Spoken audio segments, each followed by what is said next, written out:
All right, guys, welcome back. It's me, Daniel, with VintageMagic.com with our friend Kai. Howdy, everybody. All right, so we're at GPLA 2018. Actually, we're at the JW Marriott right next door. We're about to go here soon. But this video is all about some nostalgic cards Kai really loves. Kai, why don't you take it away? Let's start with the Lotus situation. Sure, absolutely. Anybody playing Magic, grew up wanting Power 9, specifically a Black Lotus. It's a collector, a player's dream. It's actually a card that has become an inside joke in the family. My pops, he actually claims to have an unlimited pack, and just for context purposes, the day that I first walked into the game store to buy my first pack of Magic the Gathering, they literally had just sold out of unlimited, and all they had was revised. So I never got in on the unlimited hype. I've never opened or cracked an unlimited pack. Most expensive pack I've ever cracked is Arabian Nights. But my pops claimed to have one, and he said, whenever you get married, I'm gonna give you this unlimited pack, and I know for sure there's a Black Lotus in it. Now my pops is like a big fish storyteller, so you gotta take it with a grain of salt. Why is there a Black Lotus in there? He just has this vibe. He has this feeling. Okay. It's just like this sense of all-knowing. But it's, again, with this kind of in mind that the Black Lotus is like the holy grail of Magic. Now, obviously there's different editions of the Black Lotus, but just, again, the Black Lotus in general was always the holy grail. Oh, is it? Yeah. So this is your one you picked up on eBay? I got this one on eBay. Now, do you know how much you paid for it? I do. I'm not going to disclose it. I know it's worth a lot more than what I paid for it. Sure. My issue with it is that the seller, if you actually hold it in the right light, you'll see some scratches on the surface. Oh yeah, I saw that. Yeah. It's a beautiful card, other than really the surface. There's some little dings on the back and on the side, but I think Does that bug you? The surface not being described with the scratches. I'm somebody, like, I know eBay policies very well. So if somebody discloses, like, let's say that, and actually this happened to me with a Chaos Orb. Somebody disclosed that there was a crease or a bend in the Chaos Orb. I knew that when I purchased the card, but I didn't know that it was a material defect. And a material defect just means that the value proposition on which you purchased the card is completely undermined. So maybe what you pay for it isn't actually nearly what it's worth. Now, I think with the Black Lotus, that's not the case. I think that I've made a good amount of money. If I were to sell it right now, I would be well okay with it. Yeah. But with that said, but as a buyer, you want to feel like you're getting good value. Yeah, and I thought I was buying literally something fucking mint. So in that sense, I thought I was getting a steal of a deal for what I paid for it, but I still did all right. All right, so we also have here, guys, this is not his, this is mine. It's an Eric Klug altar of the 2017 Vintage Champion artwork by Steve Bellinon.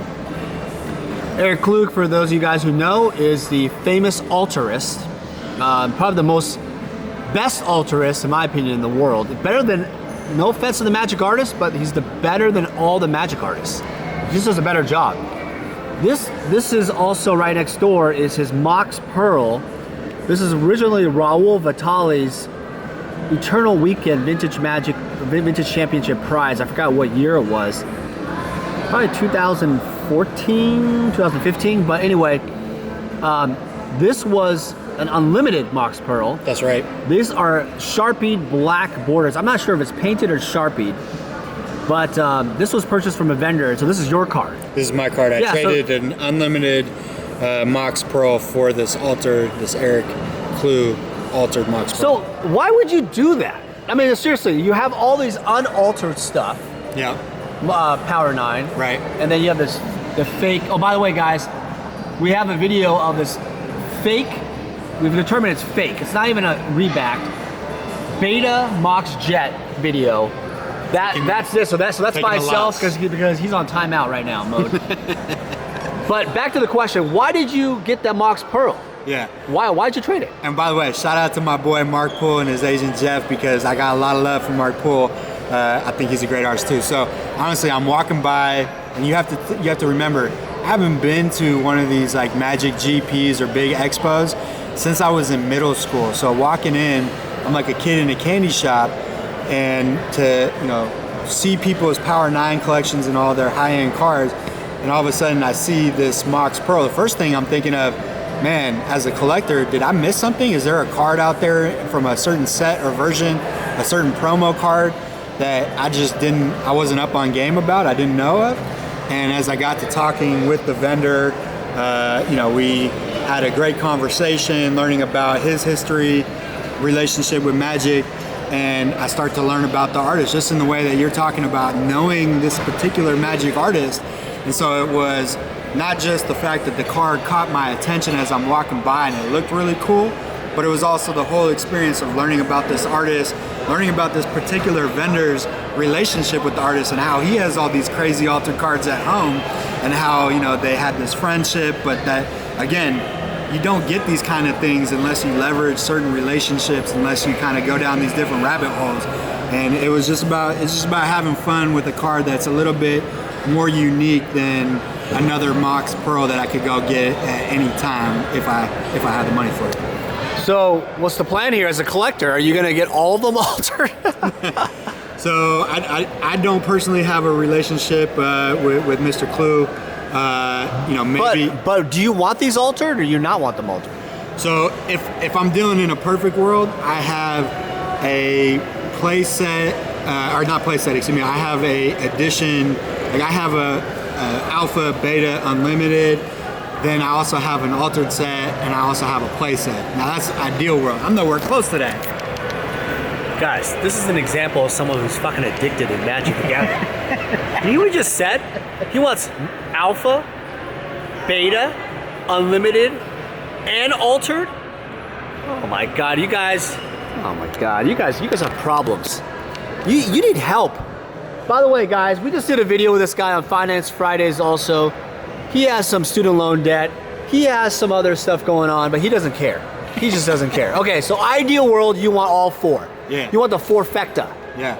Like kind of like the Warriors. Right. Four-peat's coming. Yeah, we need that in our life. We need that four-peat. We need a four-peat. All right, so basically what you're doing, so you're not going to get these altered. You're going to just continue growing the collection.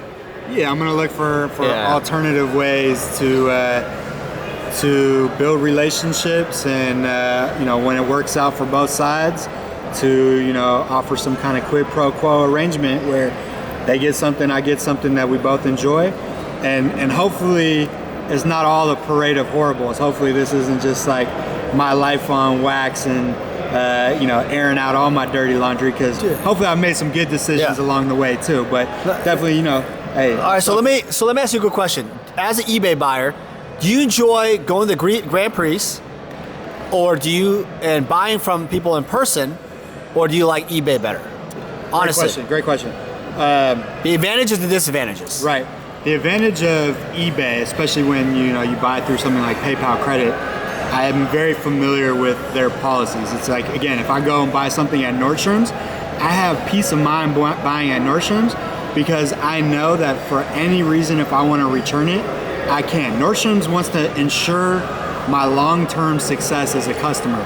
They want me to come back and back and back again over a lifetime. They don't want just one quick flip or sell with me. They want my sustainable attachment or investment. So eBay and PayPal together, in that sense, I feel very secure and protected that if I have any doubt about a card, that I can air out that issue with eBay and or PayPal and get it reconciled or resolved. The problem is like, for instance, this Mox Jet, I didn't catch it in time, right? It was not until 20 minutes of meeting Daniel that's like, oh, this shit is fake. So clearly, if I can't be aware of it, if I can't raise that issue within eBay or PayPal, I can't take care of it. So that's a big, big fundamental problem. So that's why buying in person helps. Buying in person. But so let's say you go to the Grand. So my question is, which one do you prefer? Do you like the camaraderie and me seeing the card, talking to the vendors, or do you like eBay? It depends on the context. I like eBay for the. No, which do you prefer? Now doing you can only pick one. Can't keep doing that. You gotta pick one. No, which would you? Equivocation is the name of my game, but if I have to, do you like unequivocally say which one is better? It's going to be the in person. And whoa, there it is. The reason for that is I have the credibility of vendors on the line, so there's a little bit more trust and assurance from buying from certain people reputationally. Now there's certain people like that on eBay too, shout out to Kid Icarus, but I like and prefer buying from vendors who I can look into their eyes, shake their hands, have all of this other context that goes into the buying experience. And not only that, I get the benefit of some trade-ins along the way, along the process of, you know, maybe making deals. You know, maybe there's So some stuff the old-fashioned handshake relationship. That's right. All right, there you go, guys. So, okay, let's finish up this video.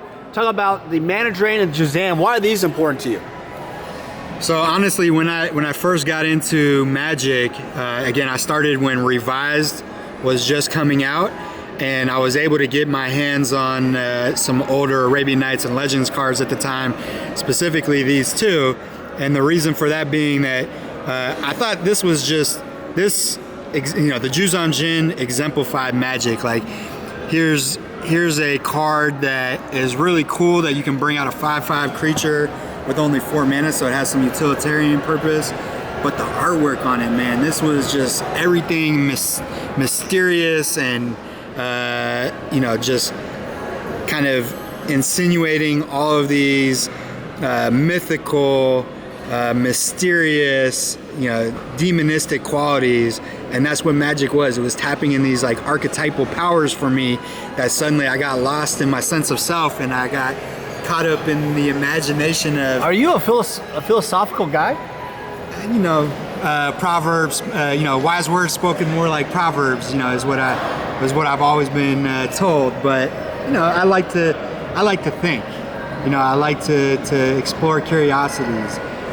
Whether my thoughts mean anything to anybody else, I can't say that. All right, you know? Let's talk about the Ancestral Recall. You met the artist Mark Poole. Yeah. Yeah, so how was that experience? So you got these blue cards and Ancestral. Why Ancestral Vision? Why is that in here? So I met Mark Poole. Again, shout out to Mark Poole. I walked up to him and I was like, and I'm always the guy that's very not starstruck. You know, if I see people out in LA, I'm not gonna walk up to somebody and you know, mess up their flow, mess up their kind of living in the moment.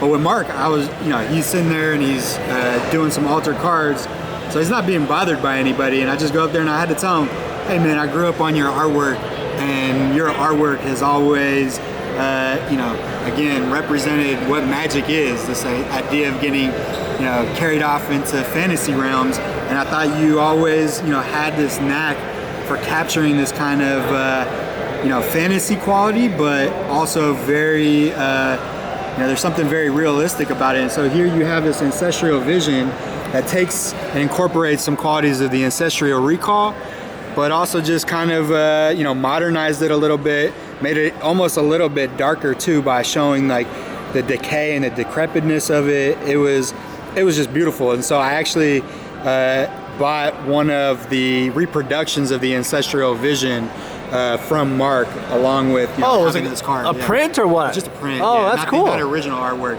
but you know, love the Ancestral Recall, and I thought it kind of blended together some old elements with some new, very realistic elements. All right, talk about to me someone starting out their collecting experience.